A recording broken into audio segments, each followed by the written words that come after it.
Hello, Amberger here, or you could definitely just call me Amber since that's actually my name. Today we are actually going to start working on the first sim that is going to be kind of like at the forefront of a new sim challenge that I'm going to have here on the channel. This is Anthony. I forget his last name, but please just forgive me, okay? Listen, I'm excited for the challenge, and I made this sim probably like 4 or 5 days ago. I'm just now finishing editing the video to post it. Don't judge me. Okay, thanks. I think his last name's like Johnson or something, but whatever. And yeah, so in case you haven't heard of the Sims 2 challenge that I'm going to be doing, it's called the Build a City Challenge. Basically, this challenge is designed to have you build a thriving neighborhood from scratch.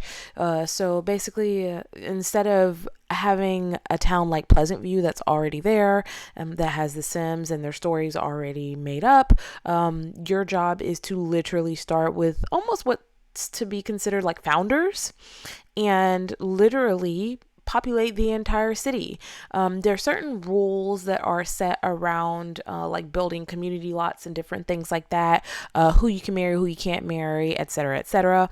I'm going to try, emphasis on the try, to kind of follow all of the rules that I can, but I've never really been good at following every single rule that like a generation based challenge has in play. So I'm gonna try my hardest, and if at any moment it's not really working out, I'm just gonna wing it and do whatever the heck I feel like doing. For the most part, the goal is to just make sure that the neighborhood is thriving as best as it can. So as you can see, I just finished making Anthony. He's just a black male. I did go ahead and make him a Rottweiler just because, I don't know, I like the thought of him having a dog. I did roll a dice, and the dice said that the first sim in the town had to start with 16,000 simoleons. So here you can see Anthony, and you can see his Rottweiler, whose name I also don't remember. Oops. And yeah, so I hop right in and I go ahead and start building his house. I did set his family funds to the $16,000 because, or simoleons, whatever, you know what I meant. Because that is all that we have to work with for this particular sim. In rolling the dice, it is meant to, I guess, kind of present a certain challenge for each sim, in that everybody doesn't start with the exact same amount of money in the town. And so for him in particular, I rolled, and since he was the first sim, I went with whatever it landed on first, and it landed on 16,000. So that's what he got. Please forgive my very terrible building skills. I'm not showcasing what I consider to be one of my strong suits in The Sims, which is building. Sims 2 build mechanics are really just different if you've become used to building in Sims 4. Because Sims 4 makes it so easy. Let's be real. It's one of the best parts about Sims 4, to be honest.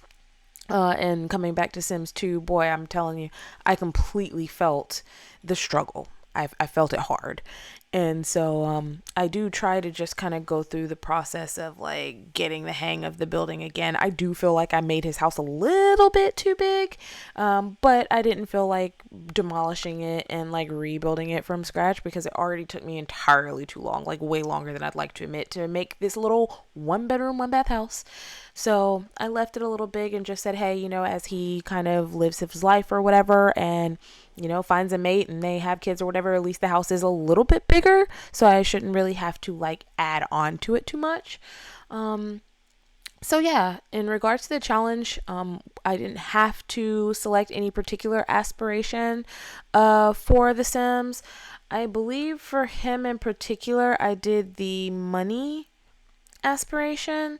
So I did try, because technically you're starting with 6 Sims. I wanted 3 males, 3 females, and I wanted everybody to have a different aspiration, since luckily in Sims 2 there are exactly 6.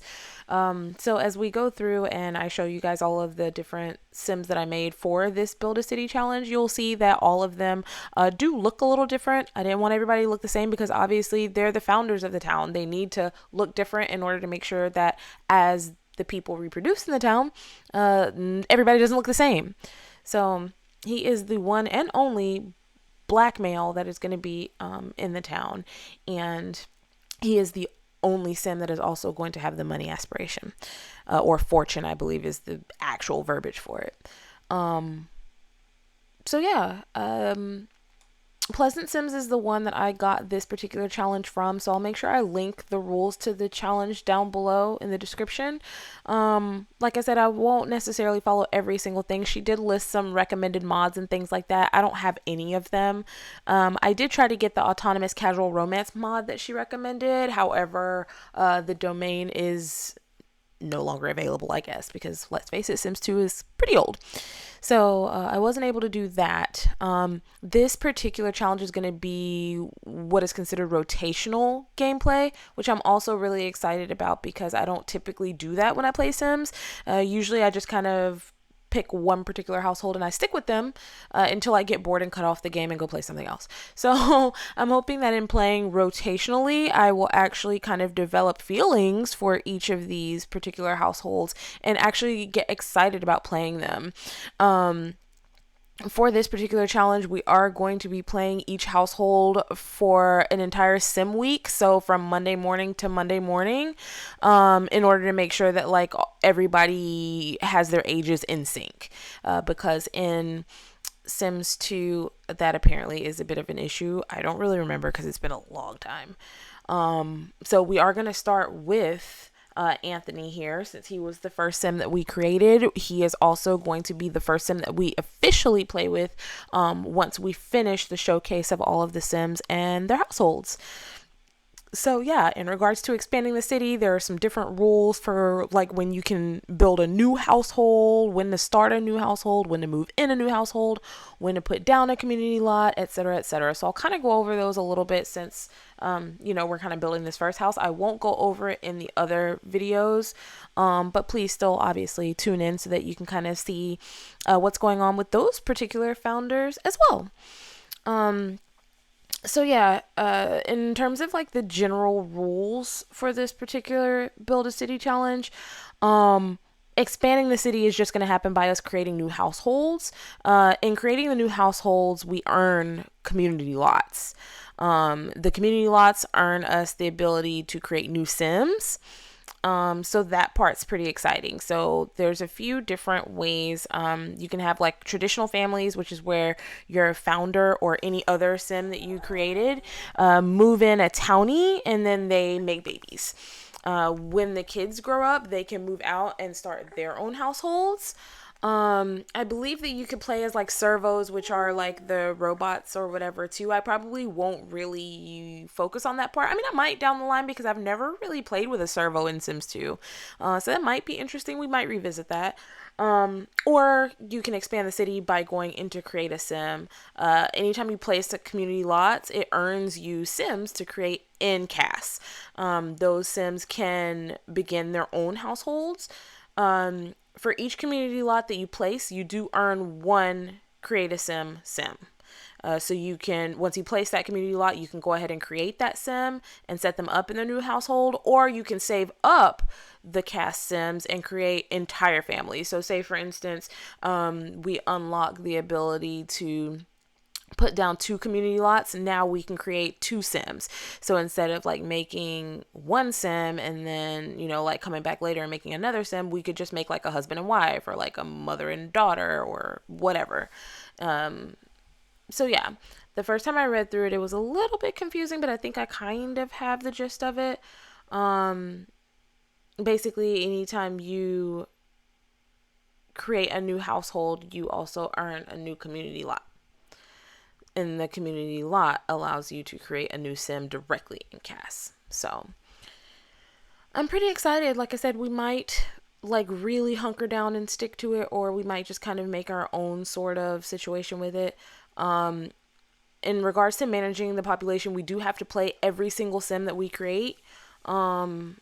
Even like the sims that are adopted or whatever, everybody has to be played until their death. So that's going to be really exciting. And then when they become adults, we have to move them out of their parents' homes and they have to start their own household. One child can stay behind to take over the home after the parent passes away. All Sims have to die of old age or from accidental accidents. We cannot just like dispose of them in any unnatural way. So no putting them in the pool and deleting the ladder. Sorry. Any sim that we create in cast can only move in or marry townies or sims that were born in the game, not other sims that we create. So that part's a little, I don't know if we'll listen to that, but we probably will. If we move in or marry someone who has money, we do get to keep the money. So that part's exciting. There's a lot of other different rules, and we'll kind of visit those as the time comes. So yeah, we finally finished him. We finished his house, and there you have it. I'm looking forward to the challenge, and hopefully it'll be the first challenge on the channel that we actually complete. So yeah, stay tuned. Make sure you like, comment, and subscribe. Show me a little love, and join the petty party. Bye!